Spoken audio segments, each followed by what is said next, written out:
일천번제를 시작하면서 참 우리가 사무엘상부터 시작해서 이 구약 역대 상하까지 그리고 이제 로마서로 들어오면서 참 하나님의 뜻, 이스라엘 향한 하나님의 뜻, 전 세계를 향한 하나님의 뜻, 이것을 지금 우리가 굉장히 심도 깊게 다루고 있습니다. 특히 아버지, 부모님이 하는 것을 우리가 이해를 못할 때가 있어요. 그렇죠? 어릴 때는 이해를 잘 못합니다. 아버지가 왜 저렇게 하실까? 그러나 지나보면 부모님이 옳았다는 것, 지혜로웠다는 것을 깨닫게 됩니다. 어느 아버지가 임종을 하면서 나이 많아 임종하면서 그 세 아들을 두었는데 이 세 아들이 다 이렇게 게으른 거예요. 일도 잘 안 하고 근심이 되었던 이 아버지가 마지막 숨을 거두면서 얘들아, 너희들 뒷산에 우리 그 밤나무 밭이 있지 않느냐, 그 산에 내가 보물을 숨겨뒀다. 그러니까 너희들이 열심히 그 보물을 잘 찾아서 잘 쓰도록 그렇게 해라 하고 그렇게 숨을 거둔 거예요. 그 아들들이 말이, 게으른 아들들이 아버지가 뒷산에다가 보물을 숨겨놨대. 그러니까 막 완전히 보물 찾느라 혈안이 돼서 이 세 아들이 밤낮을 가리지 않고 뒷산을 파는 거예요.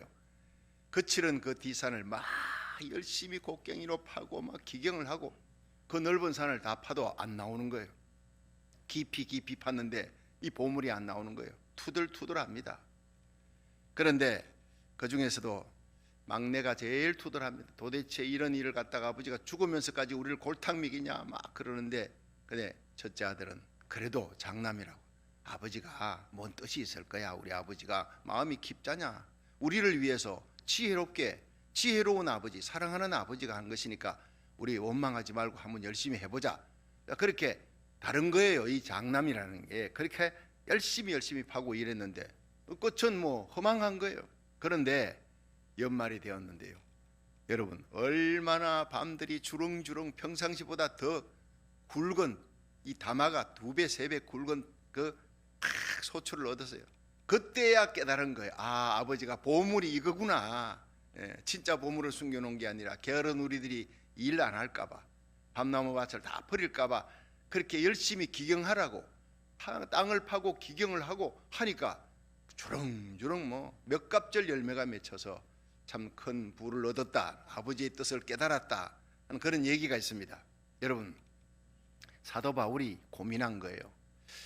이 바울은 로마서 1장부터 7장까지 이러면서 그 인간의 죄성에 대하여 얘기하고 율법으로 할례로 구원 못 얻는다, 선행으로 구원 얻을 수 없다, 오직 하나님이 준비한 의다, 깊은 죄책감을 느끼면서 나는 내 힘으로 내 의로는 구원받을 수 없구나, 그걸 처절하게 절망한 이 바울이 십자가의 은혜, 하나님이 준비한 은혜를 깨달으면서 그걸 깨달으며 감격하는 것.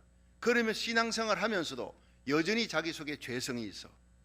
이 죄성, 그 사람과 속 사람의 싸우는 이 갈등 속에서 막 방황하다가 그 마지막에 로마서 8장에 들어가면서 성령에 대한 얘기가 막 본물 터지듯이, 용암이 터지듯이 쏟아져 나옵니다. 그런데 이제 그리스도 예수 안에 있는 자에게는 결코 정죄함이 없느니라. 그리스도 예수 안에 있는 생명의 성령의 법이 죄와 사망의 법에서 너희를 해방하였느니라. 막 터져나오는, 감격으로 터져나오는 게 생명의 성령의 법. 나는 예수 믿고 살아도 여전히 생명의 성령의 법 안에 있지 아니하면 안 되는구나. 인 크라이스트. 그러므로 그리스도 예수 안에 있는 자에게는 정죄가 없다, 심판이 없다. 예수 안에서 우리들은 생명의 성령의 법 안에서 넘어져도 쓰러져도 우리는 구원받는 것이다. 살아있는 목적이 하나님의 영광을 위한 것이지, 넘어지는 걸 두려워하지 말고 일어나지 못하는 걸 두려워해야 되겠구나. 이 생명의 성령의 법 안에 사는 사람은 감격으로 살도록 성령이 우리 속에 역사하는, 성령이 하나님을 아바 아버지라 부르며 성령으로 일해야, 감격으로 일해야 되겠구나. 이걸 깨닫는 거예요. 하루를 살아도 하나님, 내가 육신이 있는 동안에 복음 전하라고 나에게 이방인의 사도로 불러주셨군요. 감격으로 주님이라. 이 감격이 저와 여러분의 가슴 속에, 이 바울의 가슴에 있던 그 감격, 놀라운 은혜가 우리 가슴에 막 본물 터지듯이 쓰나미 같이 몰려오는 귀한 은혜의 시간을 가졌습니다. 여러분, 이 은혜가 하늘 날아가는 그날, 주님 오시는 그날, 우리 심장의 더운 피가 식는 그날, 사명 끝나는 날까지 식지 않기를 주의 이름으로 축원합니다. 기쁨으로 인한 감격으로, 원망이 아니에요. 그런데 이 바울이 감격이, 구원의 확신이 크면 클수록 누가 나를 송사하리요 누가 나를 정죄하리요, 죽으실 뿐 아니라 살아나신 이는 그리스도 예수시니 하나님 우편에 계신 자요 지금도 우리를 위해 기도하시는 그 예수님의 기도 때문에 내가 살아가는구나. 누가 우리를 그리스도의 사랑에서 끊으리요. 이 구원의 확신과 감격이 크면 클수록 자기 동족을 바라보니까 울분이, 원통함이, 억울함이 눈물과 함께 터져나오는 거예요. 내 동족이 뭡니까? 이 동족들이요, 유대인들이 바울이 가는 곳곳마다 유대인 회당에 먼저 들어가잖아요. 그러면 제일 먼저 핍박합니다. 1차, 2차, 3차, 4차 전도 여행에 바울을 제일 괴롭힌 사람이 이방인들이 아니었어요. 유대인들이었어요. 유대인들이 죽이려고. 이고니온 루스드라에, 이고니온에서 또 이게 루스드라 달려옵니다. 그리고 안디옥에서, 이고니온에서 수백 킬로를 달려와서 사도 바울을 돌로 쳐서 죽인 게 유대인들이에요. 그런데 40에 하나 감한 매를 바울에게 때린 사람도 유대인이, 그 채찍이 끝에 플라그램이라는 이 쇠철편이 닿게, 이 쇠철편이 예수님을 때렸던, 그리고 그것을 살을 찢어내는 거예요. 그럼 피를 많이 흘려 빨리 죽이게 십자가형을 받기 전에 때렸던 플라그램이라고 하는 무서운 채찍을 이 바울이 40에 하나 감한, 왜냐 40대 때리면 죽어버리니까 39대 때리는 거, 좀 쉬었다가 며칠 쉬었다가 또 와서 또 때리는 거, 이걸 3번 맞은 거예요.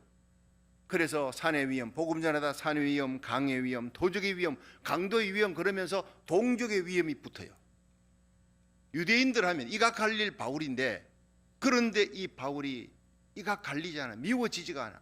왜냐? 몰라서 그래. 내 동족이 과거에 내가 몰라서 예수님 믿는 사람을 핍박하고 예수 믿는 사람 잡아 죽이려고 다메섹 도상을 넘어가던 자기를 생각하니, 내 눈이 어두워서 내가 알지 못해 무지해서 그런 죄를 범하였는데 내가 예수님의 그 사랑, 십자가 사랑, 하나님의 준비한 의를 알고 나니까 너무너무 감격스러워. 하나님이여, 내 동족이 알지 못해서 나를 핍박합니다. 알지 못해서 십자가에 예수님을 못 박았어요. 그들의 눈을 열어줘서 그들에게 하나님 8가지 축복을 주었지 않습니까? 양자됨의 복을 주지 않았습니까? 영광을 주지 않았, 율법을 주지 않았습니까? 이방인들을 모르는 하나님을 아바 하나님 앞에 나가서 예배 드릴 수 있는 그런 특권을 주지 않았습니까? 성막을 주지 않았습니까? 아브라함, 이삭, 야곱 조상들 주지 않았습니까? 그리스도가 그들의 육신 가운데 나도록 이 8가지 축복을 주었는데 이게 뭡니까? 그러면 유대인들이 낳은 것이 뭡니까? 깊은 고뇌에 빠진 거예요. 사실요, 호세아 11장 1절에 보면 이스라엘이 어렸을 때 내가 사랑하여 내 아들을 애굽에서 불러냈다, 이렇게 이스라엘 하나님이 내 백성을 그러지 않고 내 아들을 애굽에서 불러내었느니 이스라엘은 하나님의 아들이라 불렀어요. 우리 이방인들은 뭡니까? 우리들은 이스라엘이 하나님을 버리고 십자가를 예수님 못 박아버리고 복음을 밀어내버리니까 결국 그 복음을 밀어낸 그들의 강팍함 때문에 이 복음이 우리에게 넘어온 거예요. 이 9장부터 11장까지 얘기해요. 그러니까 이방인들은, 사도 바울이 이방인은 자기가 예수 알기 전에, 예수님 만나기 전에 지옥의 땔감으로 알았어. 인간 취급도 안 했어요. 영혼이 없는 사람으로 알았어요. 유대인들은 그렇게 무시했는데 이방인들이 다 구원받아 가는 곳곳마다 복음을 전하는데 이방인들이 눈물 흘리며 예수 믿고 돌아오는데 자기 백성을 보니 그 엄청난 축복을 받은 백성들이 예수님을 알지 못하고 메시아가 왔는데 그 메시아를 죽였어. 그리고 복음 전하는 주의 종을 밀어내고 그리고는 핍박하는 그걸 보니 그들이 멸망의 길로 가는 거예요. 유대인들이 하나님이 내 아들이라 불렀던 그들이, 내 동족이 지옥으로 떨어지는구나. 그래서 내가 그리스도의 사랑에서 끊어질지라도 내 마음에 있는 고통, 큰 근심이 있다. 내가 예수님의 사랑에 끊어져, 내가 저주를 받아. 이 말은 내가 지옥에 떨어질지라도, 그 말이 무서운 말이에요. 내가 저주를 받아 하나님의 사랑, 그리스도의 사랑에서 끊어질지라도 내 동족, 내 백성이 구원받았으면 좋겠다는 이 뜨거운 열정이 여러분 우리 가슴에 붙어야 합니다. 예수 믿는 사람은 하나님 사랑, 그 사랑이 뿌리가 되면요 반드시 이웃 사랑, 내 동족 사랑에, 고국 대한민국을 사랑하지 않고 이 새벽에 하나님 앞에 온라인 예배 일어나 1000번째로 나라 어려울 때 고국을 위해 먼저, 대한민국을 위해 기도하지 않는 사람이 미국을 위해 기도하지 않습니다. 내 조국을 사랑하지 않는 자가, 내 가족 사랑하지 않는 자가 옆에 있는 이웃을 사랑한다는 그 거짓말입니다. 내 집 앞에 있는 거지는 쫓아내면서 아프리카에 있는 거지 사랑에 돕는, 이건 말이 안 되는 얘기라는 거예요. 사도 바울의 논리가 맞습니다. 그러니까 여러분 대한민국이 일제시대 때 독립운동가들이 가장 유명한 독립운동가들 다 꼽아보면 다 예수 믿는 사람들이에요. 나라 사랑입니다. 그래서 다니엘은요 이스라엘 땅을 떠나서 바벨론 땅에 가서 총리가 되었어요.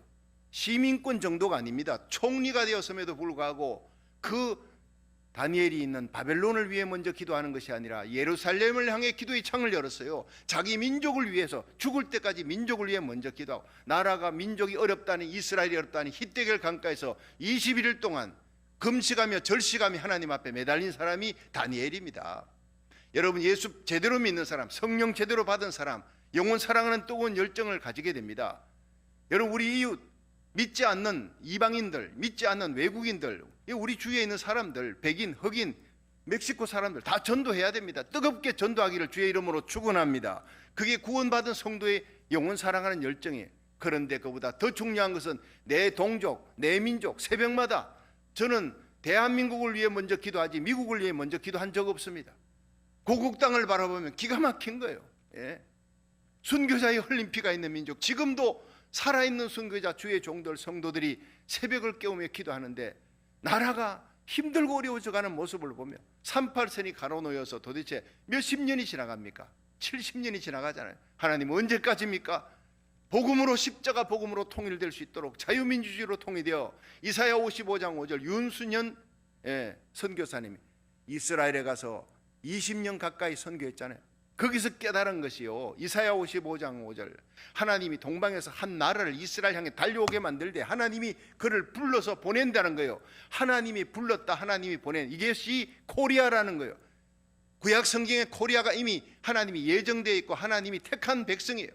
우리 민족은 반만년의, 여러분 참 반만년의 역사에 980번 1000번 가까이 외적에 의해서 임금님이 피난 보따리 산 서름의 민족이에요. 약소 민족입니다. 그런데 우리 민족을 세계 마지막에 세계 만방에 선교의 제상 나라로 서겠다, 존귀한 나라로 세우겠다. 그래서 하나님께서 우리 대한민국을 세계 열방 가운데서요 6.25 전쟁 이후에 아시아에서 제일 가난했던 벵글라데시 같은 나라, 그 다음으로 못 사는 나라에서 박정희 대통령이, 여러분 우리가 조그만 새마을 운동을 하고 열심히 하면 필리핀 같은 나라가 됩니다 이랬다고요. 지금 우리가 필리핀을 우습게 여기잖아요. 그때는 필리핀이 우리보다, 대한민국보다 훨씬 잘 살았어요. 그런데 필리핀을 능가했어요. 선진국에 진입할 수 있을 정도로 경제대국이 되게 만들어요. 한국의 젊은이들이 세계 곳곳에 다니면서 얼마나 빛을 냅니까? 하나님께서 이렇게 축복해 주신 것은 마지막 세계 선교를 위해서 하나님이 준비한 히든 카드예요. 세계 선교 이스라엘 땅에 불교권, 유교권, 공산권, 모슬렘까지 이스라엘까지 하나님의 복음을 들고 들어갈 보병의 선교의 보병의 나라예요. 이 뒤에서 포병의 나라로 여러분 대한민국과 함께 발목 묶고 달리기 끝까지 함께하는 혈맹 국가가 바로 미국입니다. 이 미국이 무너져 가니까 이때를 위해 하나님이 우리를 미국 땅에 보내준 거예요. 이 미국의 비호를 받고 잘 살고 잘 먹고 살다가 죽으라고 아니올시다. 뭣도 모르고 왔지만 이 사명을 깨달을 수 있는 눈을 하나님께서 열어주었어요. 제게 눈을 열어준 것이 바로 로마서 9장부터 11장까지 이 말씀을 통해 여러분의 눈이 열리고 우리에게 주신 사명을 깨닫고 하나님 나라 의를 구할 때 우리에게 물질, 건강, 죽어가는 자도 삽니다. 사명 깨달으면요 히스기야 죽을 병도 살려주시는 하나님이에요. 여러분 우리가 물질을 위해 기도합니까? 기도 안 해도 우리가 하나님 나라 의를 깨닫고 이 미국 땅을 살리고 고국을 살리게 한 기도운동, 세계 선교운동, 생명 살리기, 이 운동을 하면 하나님께서 우리와 우리 자녀들 책임져 주고 여러분 가정과 산업을 책임져 줍니다. 코로나 바이러스 절대 걸리지 않도록 지켜줍니다. 그 날개 그늘 아래 품어주리라. 시편 91편에 하나님을 의지하고 내가 하나님은 나의 피난처입니다, 나의 요새입니다, 나는 하나님만 믿습니다, 그렇게 예배드리는 자, 네가 나를 사랑한 적 내가 너를 건지리라, 네가 내 이름을 안 적 내가 너를 높이리라 그랬잖아요. 하나님께서 천인이 내 옆에 만인이 내 우편에서 엎드러지나 이 재앙이 가까이 하지 못하도록 지켜주리라. 코로나 바이러스 아니라 변종 바이러스가 아무리 창궐해도 하나님 나라 의를 위해 하나님의 복음을 전하며 하나님을 의지하는 백성들, 하나님 극한 연병에서 건져주리라, 새 사냥꾼에서 건져주리라 믿으시길 바랍니다. 그 날개 그늘 아래 품어줍니다. 최고의 말씀입니다. 지금 이 시대에 시편 91편. 그러면 우리가 하나님 우리에게 주신 사명 깨닫게 주옵소서. 고국 땅의 사명, 고국에 있는 하나님의 종들, 하나님의 교회의 사명을 사명을 못 깨달으니까 하나님께서 코로나로 나라에 피팍을 주어서 지금 어느 때보다요, 여러분 대한민국의 교회가 피팍을 받고 있습니다. 깨달으라고, 하나님 앞에 회개하고 사명 깨달으라고요. 깨닫는 순간 하나님이 대한민국을 세계의 선교의 제상 나라로 우뚝 세워 하나님의 종들과 복음 전하는 주의 종들 비나스같이, 여러분 엘리야같이, 바울같이 세워주실 줄로 믿으시기 바랍니다. 이 땅에 우리들이 사명 깨닫는 순간 여러분 하루하루 사는 것이 얼마나 귀한지, 코로나 바이러스가 이렇게 창궐해도요, 이게 제가 지금 온라인 예배 설교하는 게 바로 한국의 서울, 대구, 대전, 부산, 여러분 그리고 이 미국 전역뿐만 아니라, 제가 며칠 전에 들었는데 자기는 어떤 사람은요, 목사님 이거 받고 그냥 바로 캄보디아로 보냅니다. 자기 친구가 있는 선교사로 있는 케냐로 보냅니다. 스리랑카로 보냅니다. 와, 그러니까 한 사람이 보는 게 아니라 함께 동부에서는요, 이 온라인 예배 혼자 앉아가지고 예배를 함께 7, 8명이 함께 드리는데 달랑 하나 올라가도 7, 8명이 예배 드리는 사람들이 얼마나 많은지, 그 사람들의 친구가, 여러분 주의 종들이 세계 곳곳에다가 하나님의 말씀을 이걸 온라인으로 퍼뜨리는, 제가 목회하면서 이렇게 보람 있는 적이 없어요. 여러분 우리는 세상에서는 점점 세상과는 거리를 두고 사람과는 거리를 둬도 하나님 앞에 이 온라인 예배, 이 새벽 예배 1000번째 나라 살리기 할 때 뜻밖의 하나님이 보너스를 주는 거예요. 말씀 준비하면 얼마나 보람이 있는지, 이 말씀을 준비하면 눈물 흘리며 준비하고 가슴에 붙은 물이 여러분의 가슴에도 붙을 수 있기를 주의 이름으로 축원합니다. 사명 감당하자고요. 예, 하루를 살아도 사명을 갖고 살아가는 사람과 그렇지 않은 사람은 천지차예요. 사도 바울은 깨달았어요. 난 이방인의 사도다. 이 사명 감당하는 한 하나님께서 결코 나를 죽이지 않는다. 동족의 위험, 산의 위험, 강의 위험, 죽을 고비 넘기면서도 나의 달려갈 길과 주 예수께 받은 사명, 하나님의 은혜의 복음을 전가하는 일을 마치려 하면 내 생명을 조금도 아깝게 여기지 아니하노라. 여러분 우리는 기도해야 합니다. 우리 교회를 통해, 이 온라인 예배를 통해 전 세계에서 이 말씀을 듣는 주의 종과 성도들이 복받고 그곳에서 복의 통로의 사명, 여러분 부흥의 불씨의 사명을 감당하도록 기도하시기를 주의 이름으로 축원합니다. 우리는 한 교회가 아닙니다. 여러분 이 땅을 살리고 고국을 살리는 엄청난 영적 파워를 갖고 복의 통로의 사명을 여러분의 삶의 자리에서 감당해 나갈 때 하나님께서 야베스의 복을 부어주시는 거예요. 복의 복을 더하시고 지경을 넓혀주시고 주의 손으로 도우사 환난을 벗어나 근심이 없도록, 시험 들지 않도록, 코로나 바이러스, 변종 바이러스 침투하지 못하도록 하나님이 방어복으로 여러분 예배드리는 그 자리 영적 고센 땅처럼 애굽 땅 전역에 온갖 재앙이 덮쳐도 여러분 고센 땅은요 흑암이 침투 못해요. 이 하나, 개구리 하나, 파리 한 마리 침투 못하도록 하나님이 지켜주셨다고요. 코로나 바이러스 절대 침투하지 못하도록 여러분의 영혼과 육신, 여러분 자녀들, 우리에게 속한 자들 하나님 지켜주고 사명 감당하게 할 줄로 믿으시기 바랍니다. 사도 바울은 깨달은 거예요. 아, 사명이구나. 내 민족에게도 사명이 있겠구나. 이 바울은요 나중에 내 민족을 하나님이 다 버리는 거 아니고 이거 나중에 돌아오는구나. 써가려서 보니까요 돌아오긴 돌아오는데 3분의 1만 돌아와. 그들이 이 유대인들이 얼마나 강팍한지, 이들이 돌아오게 하기 위해 하나님께서 마지막에 적그리스도를 등장시켜. 이 적그리스도는 전 세계 환란을 일으키는, 적그리스도의 등장은요 유대인들을 환란 가운데 몰아넣기 위해서 그렇게 택함 받은 인간이에요. 결국 예수님의 재림과 함께 적그리스도는 지옥으로 던져집니다. 그렇지만 그가 등장하면서 여러분 들림받지 못한 그리스도인 미련한 다스처녀 같은 그리스도인들을 죽여나가고 환란 가운데 특히 유대인들을 죽입니다. 히틀러가 600만 죽였던 건 아무것도 아닙니다.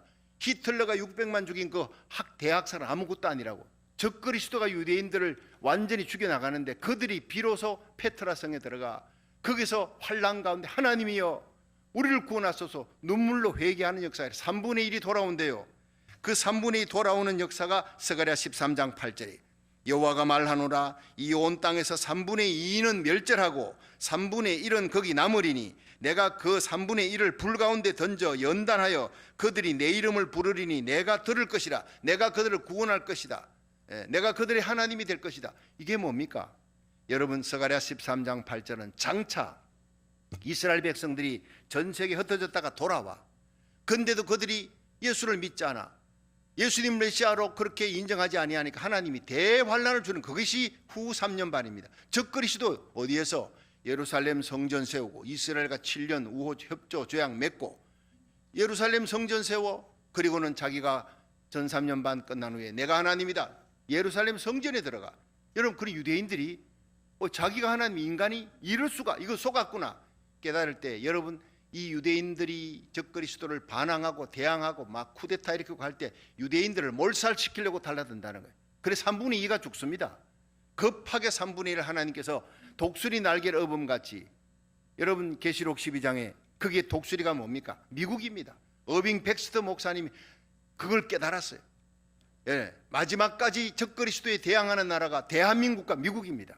이스라엘을 위해서입니다. 하나님 마지막 시기는요, 마지막 세계의 눈이 이스라엘 위해서 일하는 나라 하나님 지켜주는 거예요. 이스라엘 위해서 일하는 교회 하나님 마지막에 세계 선교의 주자로 서는 겁니다. 이것이 깨달아져야 되는 거예요. 성경을 읽으면서도 당달봉사처럼 깨닫지 못하는 사람이 있어요. 시편 122편 6절에 하나님께서 예루살렘을 위해 평안을 구하라. 예루살렘을 사랑하는 자에게 하나님이 형통의 복을 주시리라 했어요. 여러분 이제 마지막 예루살렘까지 하나님의 복음이 들어가는데 대한민국에서부터 예루살렘까지 미국이 바로 포병국가가 되고 우리 대한민국이 보병국가가 되는 이 놀라운 사명을 위해 하나님은 미국과 대한민국은 절대로 무너지지 않습니다. 절대로 사회주의 공산주의 넘어가지 않습니다. 오직 자유민주주의로 끝까지 선교 사명 감당하도록 마지막 성령의 불을 내려줄 줄로 믿으시기 바랍니다. 이걸 깨닫고 성경을 알면요 절대로 세상 돌아가는 걸 보고 낙심하지 않아요. 미국이 왜 이래? 한국이 왜 저래? 걱정하지 마세요. 하나님이 마지막에는요 전부 역전성의 영웅은 하나님이십니다. 예. 하만과 모르드게 건 보십시오.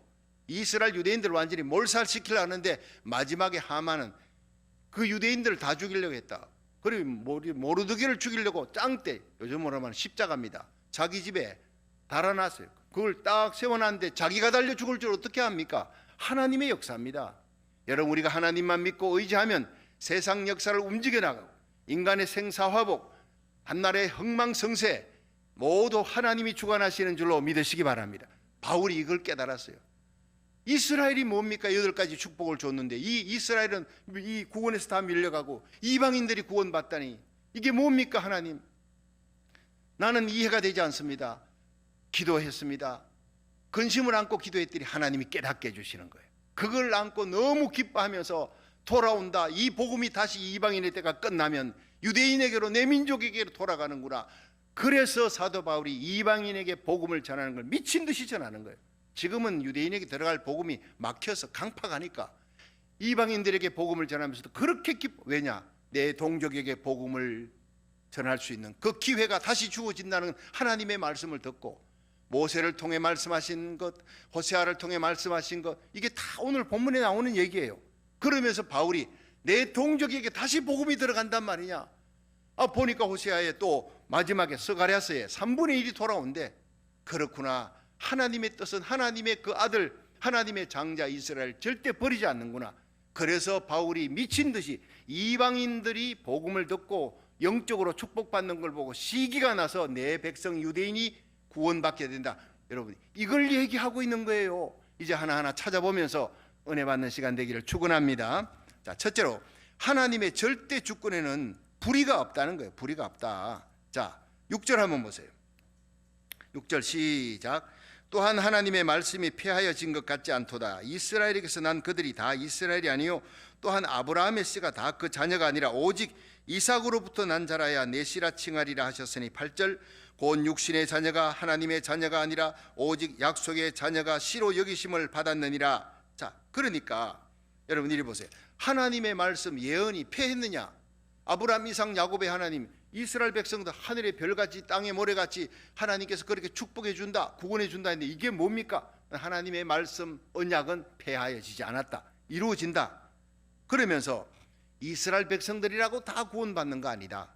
이방인들이라고 다 구원받는 거 아니다. 또 이스라엘 백성 가운데서 하나님 버리는 자가 있다.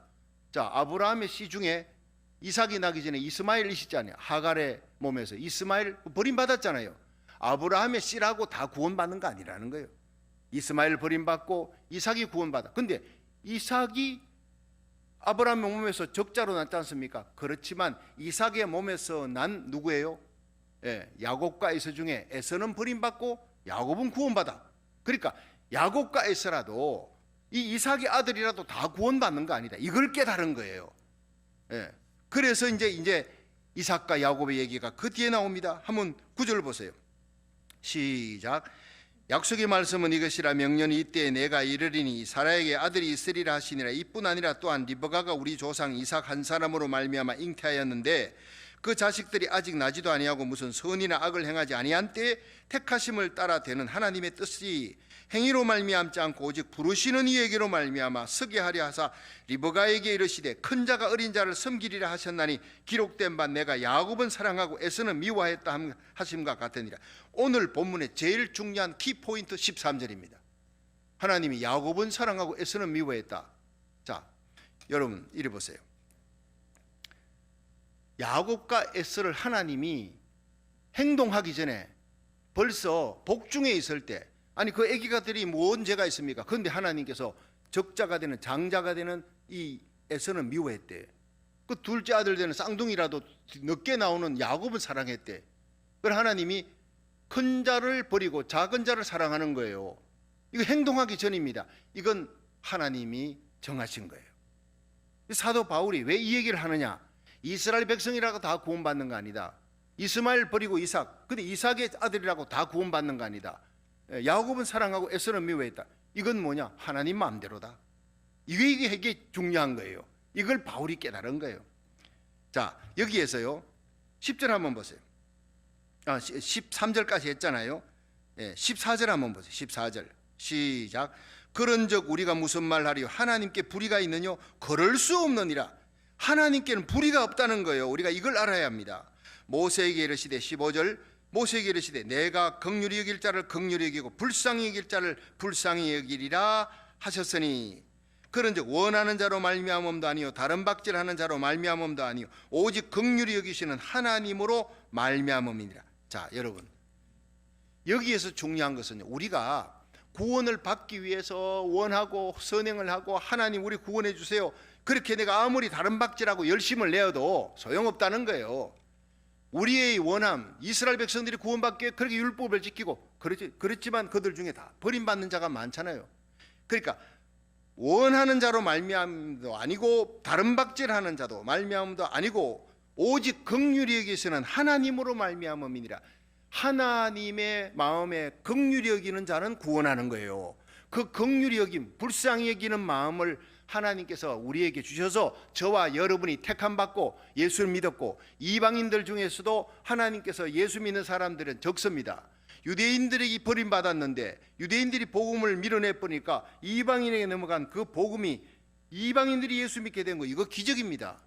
하나님의 긍휼입니다. 그것도. 그런데 이방인 중에 저와 여러분이 예수 믿고 오늘 온라인 예배 나라 민족을 위해 기도하는 거, 이거요 하나님의 긍휼이라는 거예요. 이게 그래서 터져 나오는 것이 하나님의 은혜로 이 쓸데없는 자 왜 구속해 주는지 난 알 수 없도다.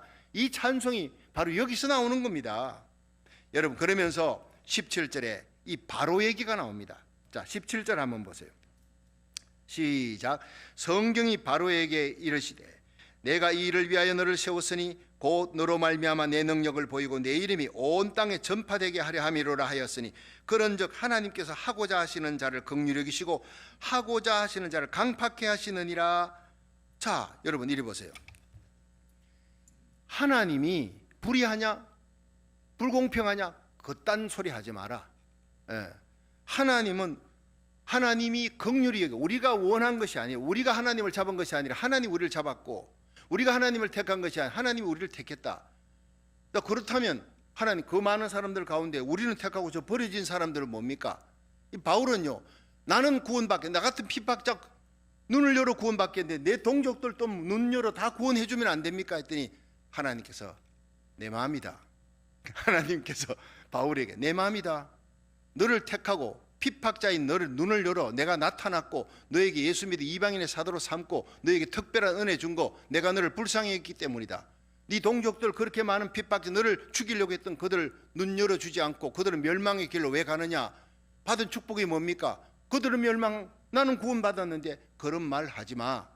내가 너를 택한 것은, 내가 너의 눈을 열어주고 복음을 알게 하고 이방인의 사도로 세운 것은 내가 너를 긍휼히 여기기 때문이다.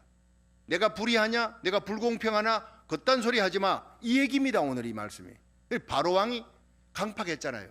10가지 재앙 가운데 막 그냥 재앙이 내려니까 2재앙 8재앙 그때마다 됐다 모세를 불러 데리고 가라 했다가 데리고 가려니까 또 마음이 바뀌어. 강팍해서 마음이 10번 바뀝니다.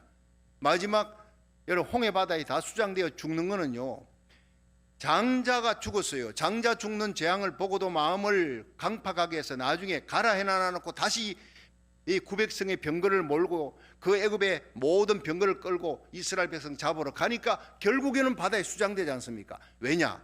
바로왕의 마음이 강팍해져요. 그 바로왕의 마음을 하나님이 좀 불쌍히 여기면 될 거 아닙니까? 처근하게 여기면 구원받을 텐데 왜 강팍하게 만들어가 다 자기 아들도 죽고 자기 백성들 군사들 다 그냥 홍해바다에 수장시킵니까? 하나님이 내 마음이다. 내가 강팍하게 할 자, 마음에 버릴 자, 하나님이 버려 지옥에 던져질 자는 내가 그들에게 불쌍히 여기는 마음을 가지지 않았다. 하나님이 불쌍히 여기는 마음을 가지지 아니하니까 강팍해져 버린 거예요. 하나님이 불쌍히 여기는 마음을 가지니까 예수 믿고 구원받았다. 너희들의 마음이 회개하고 돌이킨 것은 내가 너희들을 불쌍히 여기기 때문이다. 바로 이 말입니다. 내가 너를 불쌍히 여겼다고 내가 불의하냐, 내가 불공평하냐 그런 얘기하면 안 돼, 이 얘기입니다. 이걸 바울이 깨달은 거예요. 에스겔서 36장 26절에 보면요, 하나님께서 내가 나의 영을 너희에게 부어주어서 너희 마음을 부드럽게, 강팍한 마음을, 굳은 마음을 부드럽게 만들어.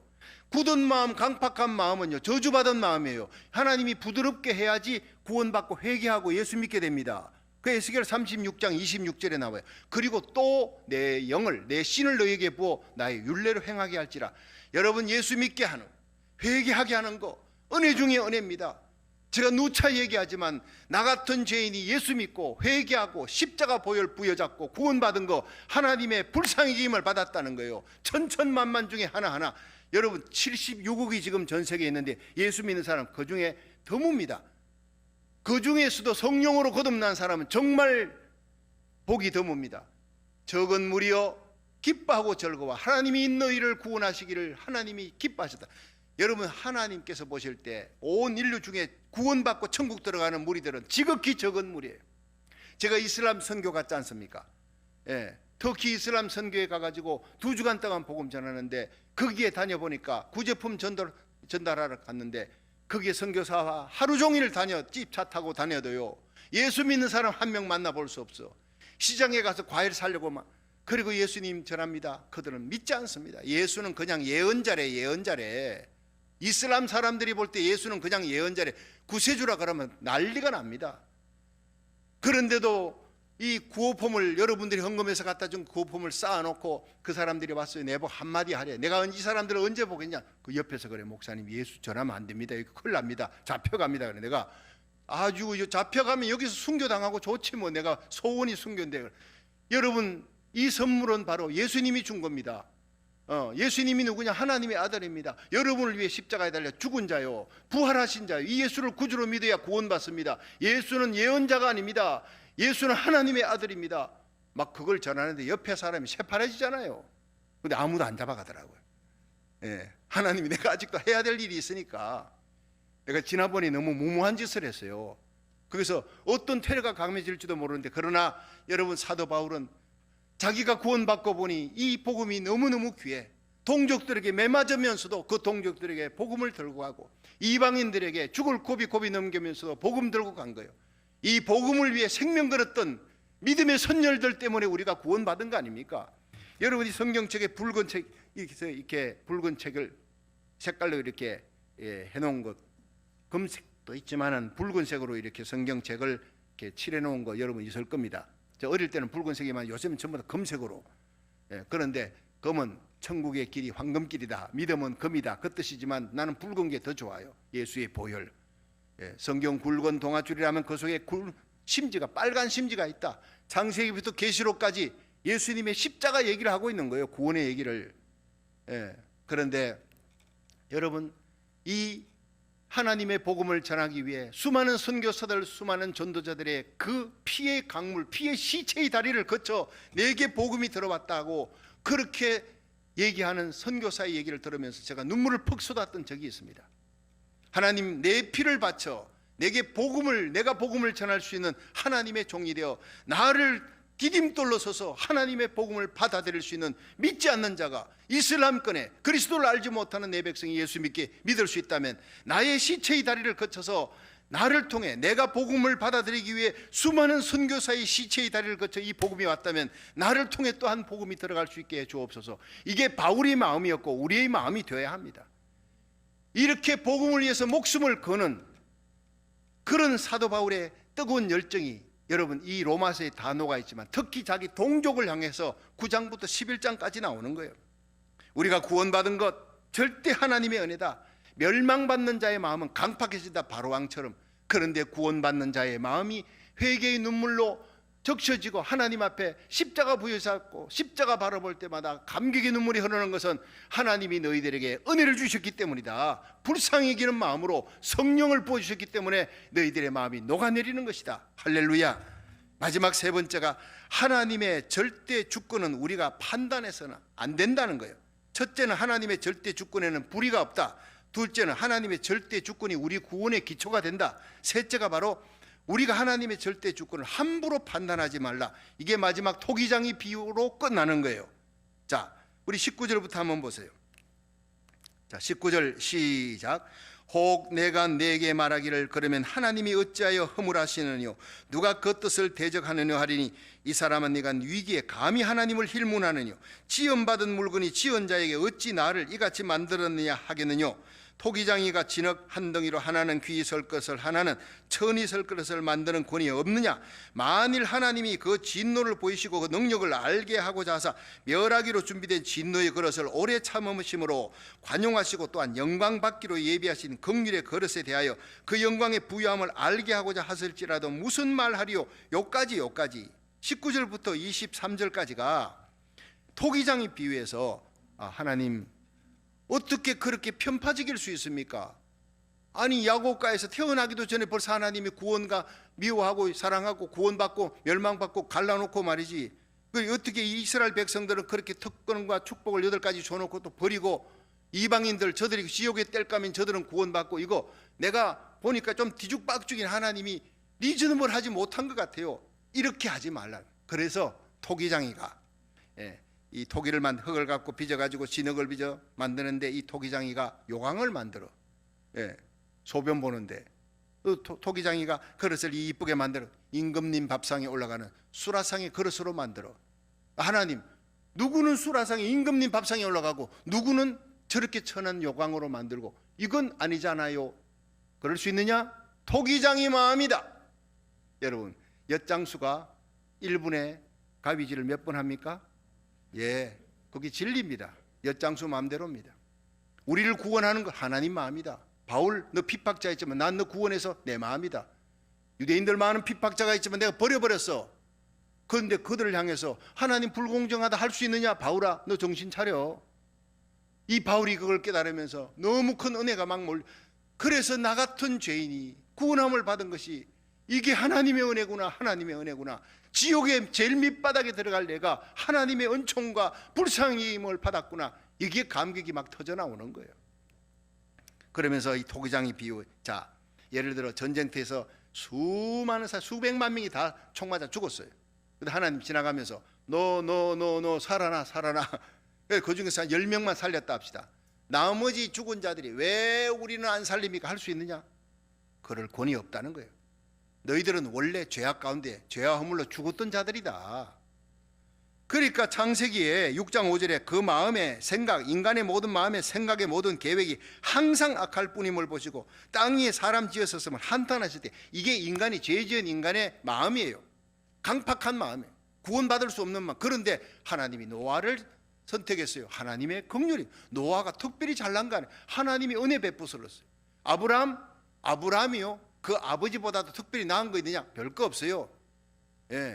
갈대아우로 저편에서 너는 아버지와 함께 이방 신상 섬기던 자였다. 근데 하나님이 나타나신 거예요. 하나님이 선택은 절대적으로 하나님의 뜻에 달려 있는 거예요. 저와 여러분이 뭐 성품이 좋아서 문벌이 좋아서 아닙니다. 하나님이 불쌍히시고 하나님이 창세전에 그냥 하나님 마음대로 택하신 거예요. 그러니까 하나님이 절대 버리지 않는다는 거예요. 이것이 바로 예정교리고, 이 예정교리가 감격에서 터져나오는 것이 사도 바울의 에베소 로마서의 논리였다는 거예요. 자, 이제 말씀을, 이제 오늘 토요일이라 조금, 제가 평상시나 40분이면 항상 끝나는데 토요일이라 조금 더 하고 끝냅니다.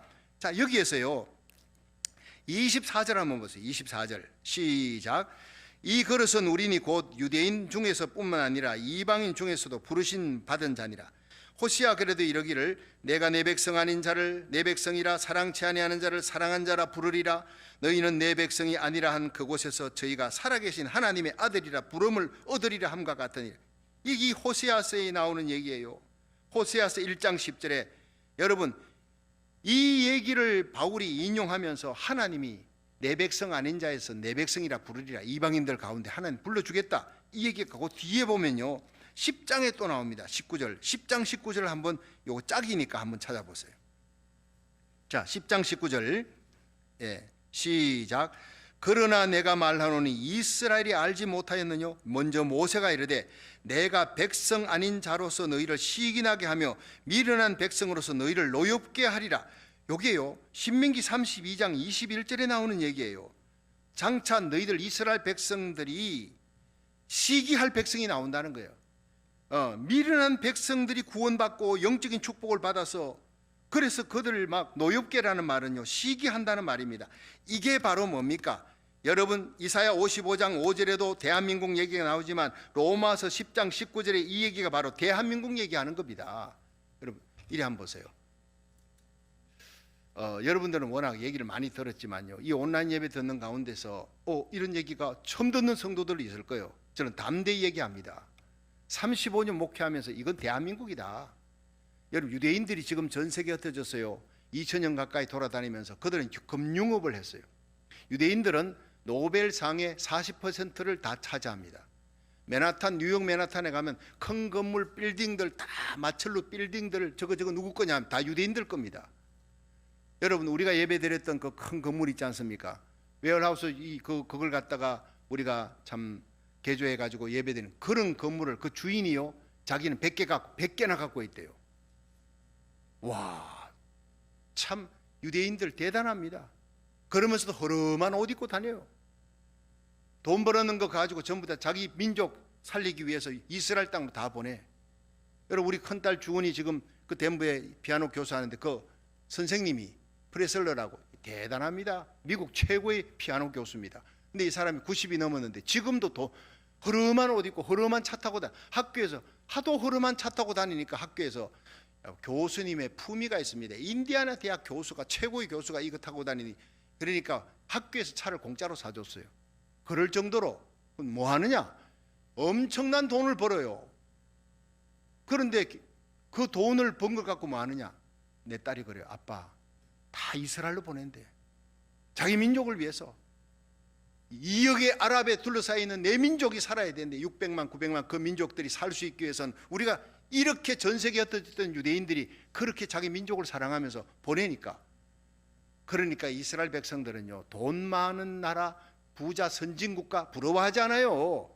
미국을 쥐락펴락하는, 금융업을 쥐락펴락하는, 여러분 노벨상 40% 이상을 받고 있는 수재들입니다. 전 세계 어느 나라를 봐도 부러워할 나라가 있다 없다? 없다요 유대인들은. 그런데 딱 한 나라를 보니까 부러움이, 시기가 나는 거예요. 누굽니까? 대한민국입니다.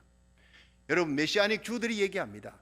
유대인들 중에 예수 믿는 사람들이 어떻게 해서 이 100년 만에 기독교 1000만 명이 육박하면 세계의 그 큰 교회들이 50개가 전부 다 대한민국 조그마한 남한 땅덩어리에 거기에 엄청난 영적인 축복이, 평양장대원교회 부흥의 역사로부터 기독교 100년에 1000만 명이 육박하는 이 엄청난 축복, 그리고 하나님이 경제적인 복을 주면서 세계 선교사가 여러분 몇만 명이 나가 있어요. 미국 다음으로지만 인구 밀도로 보면 세계 선교사 1위 국가입니다. 그들은요 이스라엘 백성 유대인들은 물질 많은 거 절대 부러워하잖아요. 세계의 수재들 부러워하잖아요.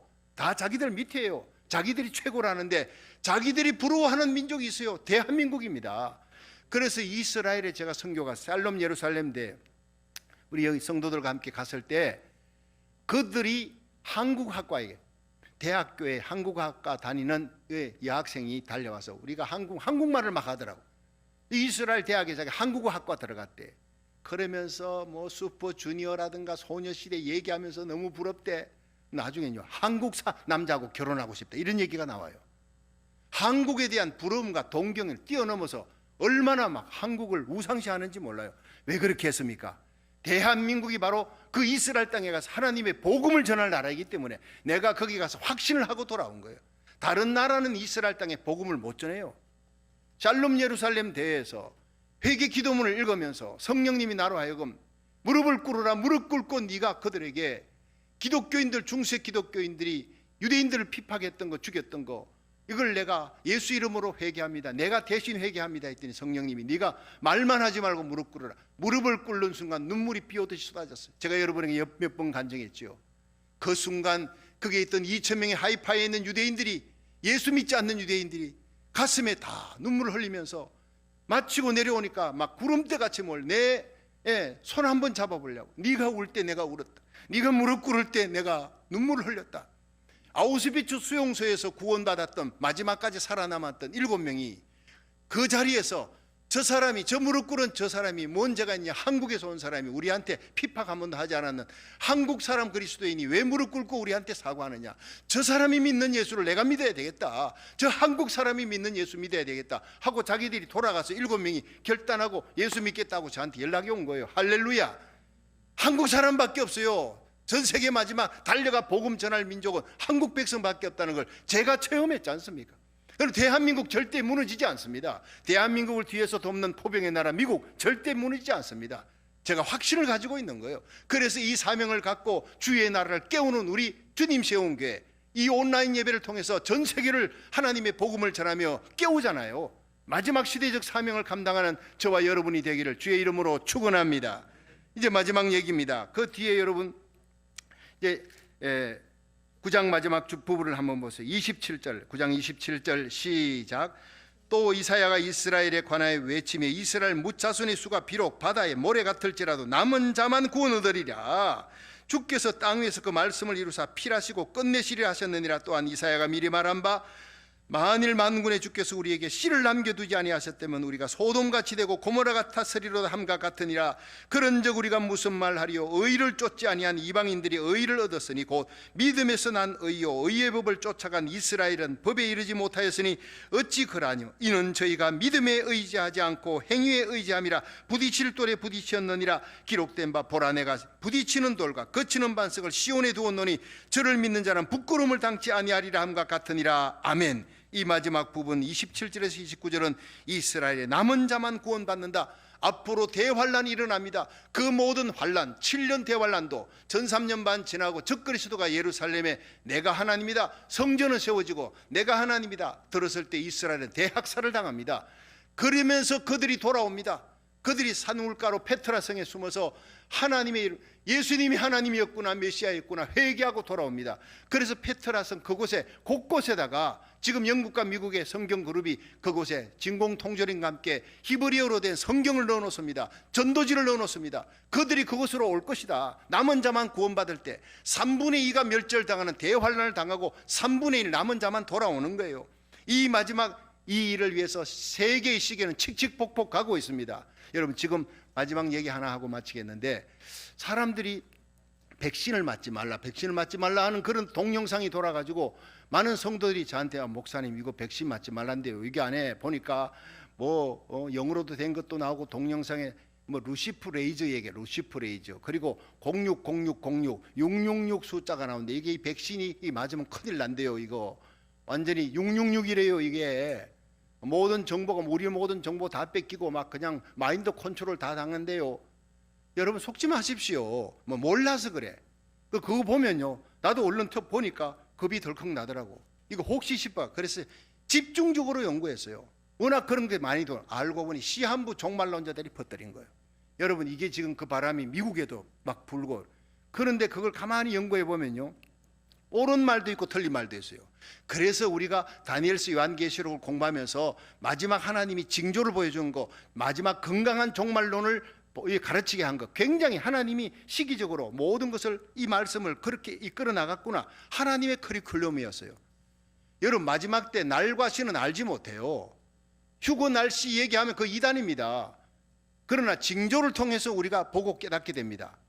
건강한 종말론, 여러분, 앞으로 적그리스도 등장하려면요, 7년 대환란에 대한 그 7년 이스라엘 백성과 적그리스도의 경제 군사 협조 조약이 있어야 돼요. 없잖아요.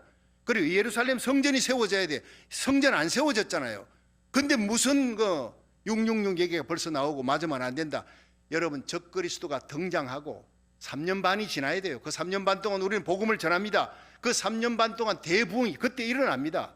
그러면서 전 3년 반 끝나고 후 3년 반 딱 될 때 성전에 이 적그리스도가 내가 하나님이다, 세계 단일 정부의 총통이 내가 하나님이라고 들었습니다. 그 빅브라더가 말이죠.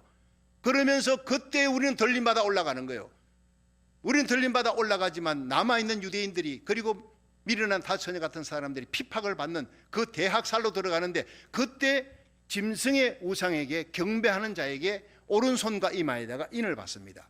여러분, 이 루시퍼 레이저라는 말이 과학자들이 연구하는데 맞습니다. 굉장히 중요한 얘기. 그 안에 보면 지금 이라크라든가 멀리 갔다가 이렇게 돌아오는 이 군인들이, 미군 군인들이 있는데, 이 군인들이 형광물질을 몸에다가 이렇게 넣어가지고 그 사람들은 돌을 때 판독을 합니다. 이 사람들이 어디를 다녔느냐, 정보, 모든 정보가 그 속에 다 들어있으니까 이미 거기서 몇 년 전부터 그 이름이 루시퍼 레이저였어요. 그게 부분적으로 지금 나타난 게 아니에요. 그리고 암호화폐가 나옵니다. 이 암호화폐의 등록 번호가 바로 060606입니다. 백신의 특허 번호가 아니에요. 제대로 알고나 얘기를 하든지.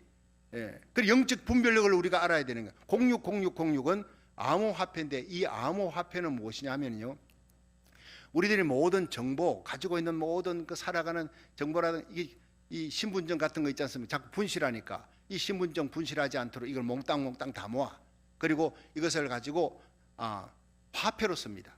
우리 뇌파 같은 거, 머릿속에 있는 뇌파를 가지고 이렇게 다 연결해 가지고 사용하는데, 거기에 가장 잘 심기 좋은 데는 바로 여기 전두엽이 있는 이 이마 이쪽이다. 과학이 그 2000년 전에요, 오른손과 이마에다 그걸 심어 넣을 것이다. 완전히 막 그냥 기절초풍하게서 소름이 끼칠 정도로 성경의 예언이 이루어집니다. 지금 그것을 향해서 갑니다. 암호화폐가. 여러분, 우리 몸 안에 이미 화폐를 심어 놓습니다. 판독하면서 이제는 캐시라든가 뭐 카드 같은 거 들고 다닐 필요 없습니다. 뇌파 가지고 모든 것들을 다 판독하면서 요 안에 집어넣는 이거 칩 갖고 모든 것을 시장 가가지고 마켓 다 끝나고 난 다음에 판독해서 계산 다 끝납니다. 그런 시대가 이제 옵니다. 이런 것들이 만들어집니다. 이걸 만드는 사람이 누구냐? 빌 게이츠입니다, 여러분.